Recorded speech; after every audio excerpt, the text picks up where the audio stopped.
세상은 끊임없이 묻습니다. 인간은 본래 선한 존재일까? 누군가가 지켜보지 않는다면 우리는 과연 스스로를 통제할 수 있을까? 법과 질서가 사라진 그 순간 우리 안에서는 어떤 본성이 고개를 들까? 이 질문들은 철학자들만의 몫이 아닙니다. 뉴스를 켤 때마다, SNS를 볼 때마다 우리는 수없이 이 질문과 마주하게 됩니다. 문명이 사라지면 인간은 어떤 모습으로 남을까요? 우리는 과연 이성적으로, 도덕적으로 끝까지 인간다운 모습을 지킬 수 있을까요? 오늘 우리가 만나볼 이야기는 그 질문에 가장 날것의 방식으로 대답하는 작품입니다. 파리대왕. 겉으로는 아이들의 이야기 같지만 사실은 어른들의 이야기, 그리고 인간이라는 존재 자체를 향한 가장 불편한 질문이 담긴 작품입니다. 전쟁 중 세상은 이미 무너지고 있었고 어린아이들조차 혼란 속에서 피난길에 올라야 했죠. 그리고 그들을 태운 비행기가 정체불명의 사고로 바다 한가운데 어딘지 모를 무인도에 불시착합니다. 눈을 떠보니 어른은 없습니다. 거기엔 오직 13살 전후의 소년들만이 있었죠.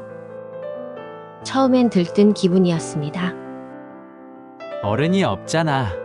이제 우리 마음대로 놀 수 있어. 이건 진짜 모험이야. 보물섬 같은 거. 아이들은 환호했습니다. 그들은 처음으로 완전히 자유로운 세상에 놓인 겁니다. 공부도 훈육도 명령도 감시도 없는 세상. 하지만 누군가는 그 자유가 무질서로 흘러가지 않도록 해야 했습니다. 그때 등장한 아이가 있었습니다. 랄프. 말수가 적지만 눈빛이 또렷한 소년. 그는 사람들을 모았고 조심스럽게 제안합니다. 우린 구조되어야 해. 그러려면 이 섬에서 연기를 피워야 돼. 계속 불을 피워야 해. 누군가 지나가다 보면 우릴 발견할 수 있을 거야. 그는 규칙을 만들고 일정을 짜고 집단의 중심을 세우려 애썼습니다. 처음에는 아이들은 그를 믿었습니다. 하지만 그 틈에서 또 다른 목소리가 들리기 시작합니다. 랄프와는 완전히 다른 소년 잭이었습니다.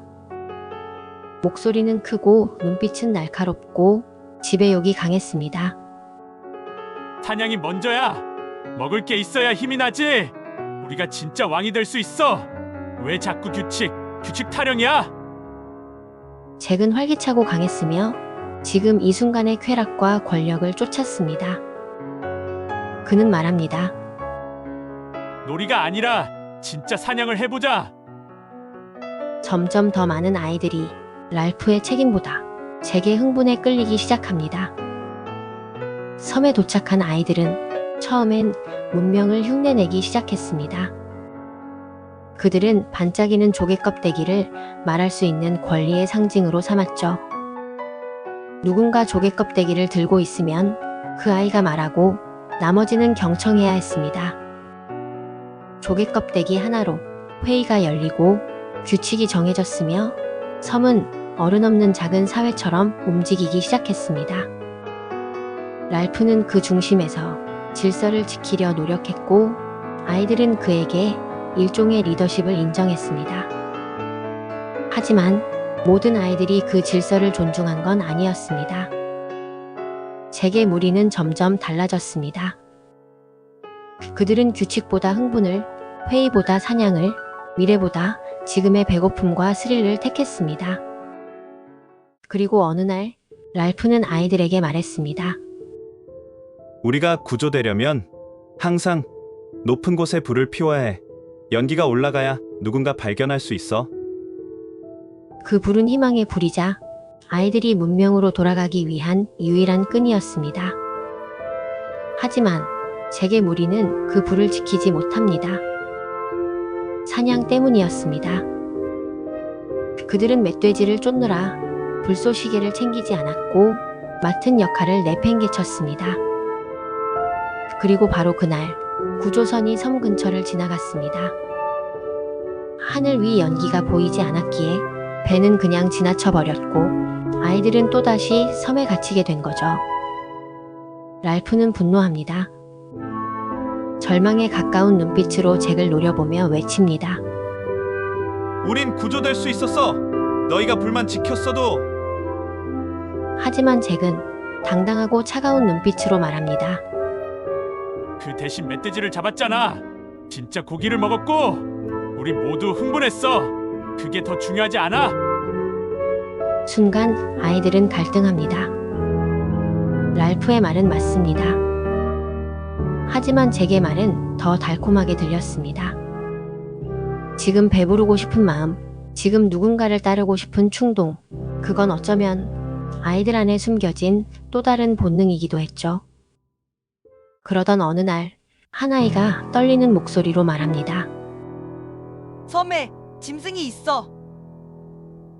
처음엔 다들 웃었습니다. 무슨 소리야? 짐승이라니. 이건 그냥 섬이야. 그런 건 없어.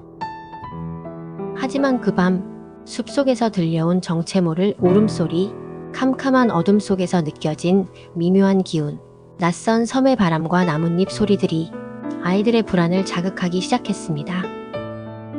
그리고 어느 순간부터 그 불안은 두려움이 되었고 두려움은 점점 진실처럼 느껴졌습니다. 랄프는 말합니다. 그런 건 없어. 짐승은 우리가 만든 환상이야. 우리가 무서워하는 건 짐승이 아니라 어쩌면 우리 안에 있는 무언가일지도 몰라. 하지만 아이들은 듣지 않았습니다. 그들은 이해보다 위로, 이성보다 확신을 원했죠. 그리고 그 틈을 파고든 사람이 있었습니다. 잭은 짐승 이야기를 들은 그날 밤 자신의 무리 앞에서 단호하게 말합니다. 짐승은 진짜야. 하지만 걱정 마. 내가 너희를 지켜줄게.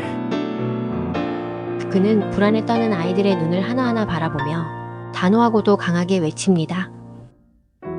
나를 따라와. 내가 사냥하고 내가 불을 지피고 내가 너희를 짐승으로부터 지켜줄 테니까. 그 말은 마치 주문처럼 퍼져나갔고 공포에 짓눌린 아이들은 잭의 뒤를 따르기 시작했습니다. 그 순간 짐승은 공포가 아니라 권력이 되었습니다. 짐승은 보이지 않지만 그 존재를 믿는 아이들 위에 군림하는 힘이었고 잭은 그 짐승과 맞설 영웅이자 지배자가 된 겁니다. 점점 더 많은 아이들이 랄프의 무리를 떠났습니다. 랄프가 제안한 건 규칙과 기다림이었지만 잭은 보호와 고기 그리고 흥분을 주었죠. 그리고 어느 순간 바닷가 한가운데 세워둔 조개 껍데기는 아무 의미도 없는 깡통 조각이 되어 있었습니다. 말할 수 있는 권리, 회의와 토론, 그건 이제 불을 피우는 자가 아니라 칼을 드는 자의 것이 되어버린 거예요. 조개 껍데기는 깨졌고 랄프의 목소리는 사라졌습니다. 공포는 더 이상 숨겨진 게 아니라 집단의 믿음이 되었고 그 공포 위에 선 잭은 점점 더 폭력적인 리더로 변해갔습니다. 더 이상 문명은 없었습니다. 이제 남은 건 짐승보다 더 무서운 짐승을 믿는 인간들이었죠. 한편 조용한 아이 사이먼은 늘 혼자였습니다. 다른 아이들이 사냥과 놀이, 권력 다툼에 휩싸여 있을 때 그는 숲속에 숨어들어 나무와 바람, 그 섬의 낯선 생명들의 귀를 기울였죠. 사이먼은 말수가 적었습니다. 하지만 누구보다도 깊이 생각하는 아이였습니다. 그는 어렴풋이 느끼고 있었어요. 짐승이란 실체가 아닌 아이들 마음속에서 자라나는 공포라는 걸. 그러던 어느 날 조용한 아이 사이먼은 숲 깊은 곳으로 들어갑니다. 나무 사이로 빛이 스며드는 정적 속에서 그는 그것을 마주합니다. 창에 꽂힌 돼지의 머리.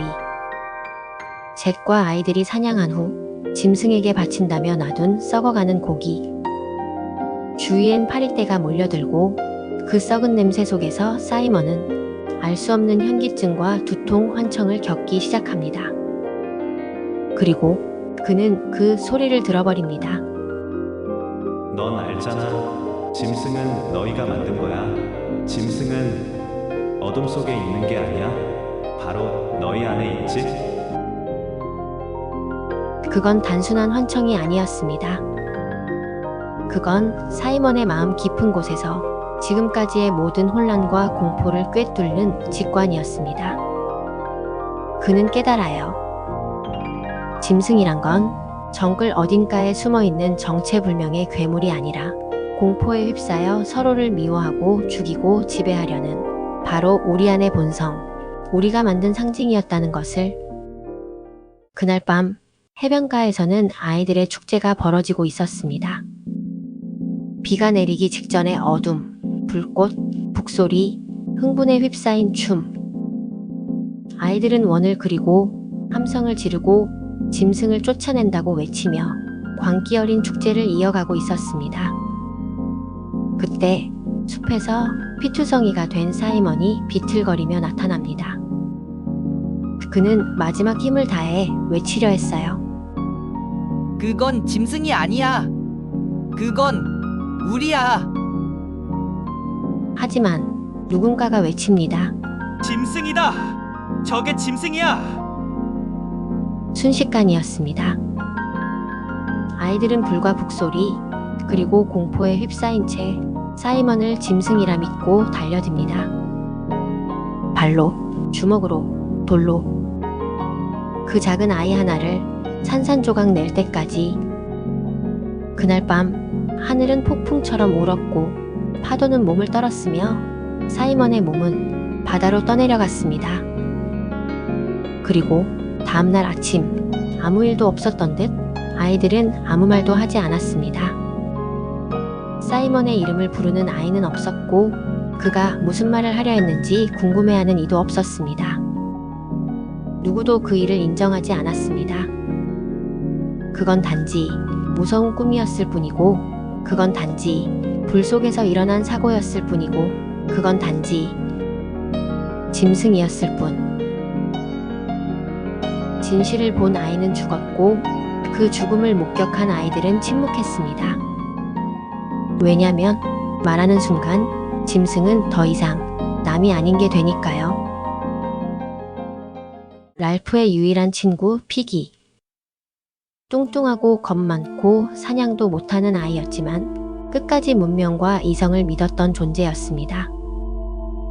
그는 늘 조개 껍데기를 들고 말했죠. 이건 회의 상징이야. 이걸 가진 사람만 말할 수 있어. 모두가 조롱했고 누구도 그의 말에 귀 기울이지 않았지만 피기만큼은 끝까지 질서와 규칙을 믿었습니다. 아이들이 점점 야만적으로 변해가던 어느 날 랄프와 피기는 마지막 용기를 내어 제게 무리에게 향합니다. 우린 대화를 하러 온 거야. 랄프가 말하죠. 피기는 그 손에 조개 껍데기를 꼭 쥐고 있었습니다. 문명의 마지막 잔재처럼. 그는 외칩니다. 우린 인간이야. 우린 규칙을 지켜야 해. 법이 없으면 우리가 뭐가 되겠어? 하지만 그 외침은 메아리치지 않았고 이미 짐승이 되어버린 아이들의 눈엔 더 이상 동료도 친구도 없었습니다. 그 순간 누군가 산 위에서 바위를 밀어 떨어뜨립니다. 그리고 그 바위와 함께 피기는 절벽 아래로 추락합니다. 함께 산산조각난 조개 껍데기. 문명의 상징이 그렇게 조용히 무너졌죠. 랄프는 피기의 죽음을 바라보며 처음으로 진짜로 두려움을 느낍니다.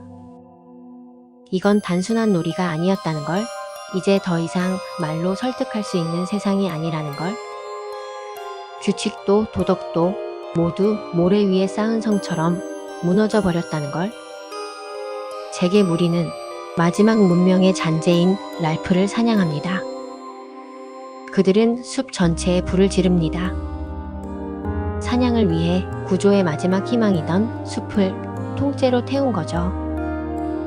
그 순간 해군이 섬에 도착합니다. 연기를 보고 찾아온 것입니다. 어른은 도착했지만 아이들은 이미 돌이킬 수 없었습니다. 불타는 섬, 죽은 친구들, 그리고 되돌아오지 않을 죄책감.